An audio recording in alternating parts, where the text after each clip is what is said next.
Devenir la très petite entreprise une priorité nationale, c'est aussi l'objectif du programme Istithmar Croissance. C'est le nouveau projet de l'Agence pour la promotion de la petite et moyenne entreprise. Il prévoit d'offrir une prime à l'investissement aux entreprises sélectionnées, puisqu'un appel à projet a été lancé le 19 août. Les patrons de TPE ont jusqu'au 30 octobre pour déposer leur candidature. Elles doivent répondre à plusieurs critères. Par exemple, réaliser un chiffre d'affaires qui ne dépasse pas les 10 millions de dirhams. Le programme Istithmar Croissance fait partie du plan d'accélération industrielle. Il est prévu dans le nouveau contrat programme 2015-2020 signé entre l'État et l'agence.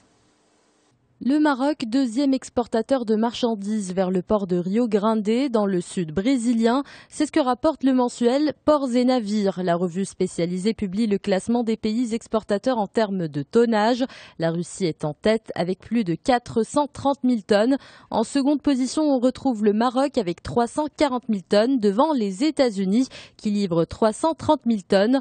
Les phosphates et produits dérivés sont en tête des matières déchargées avec plus de 970 000 tonnes, suivi des produits pétrochimiques.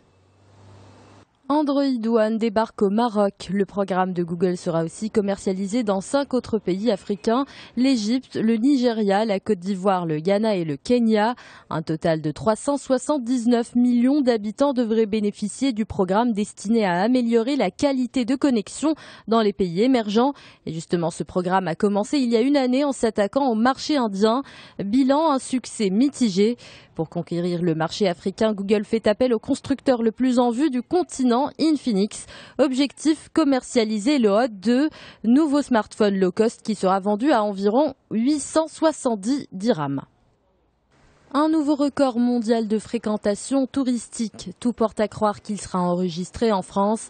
Après les excellents chiffres de 2014 avec 83 700 000 visiteurs, l'Hexagone s'attend à franchir les 85 millions de touristes en 2015. Ce sont en tout cas les prévisions du ministre français des Affaires étrangères. Laurent Fabius a précisé que le secteur touristique avait réalisé un chiffre d'affaires en hausse de plus de 4% depuis le début de l'année. La France était la première destination mondiale en 2014. Elle a attiré plus de touristes que les États-Unis et l'Espagne, mais moins de rentrées financières.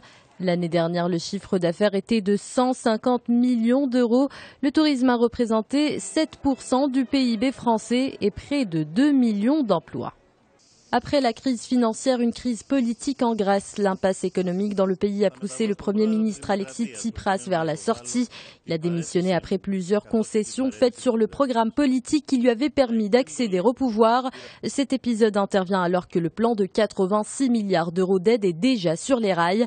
Athènes a donné des gages à ses créanciers en officialisant la cession de 14 aéroports régionaux à un consortium allemand pour 1,23 milliard d'euros.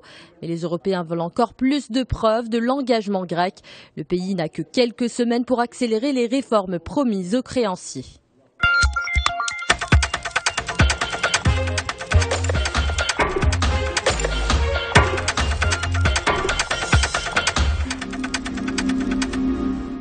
Le JT Éco vous a été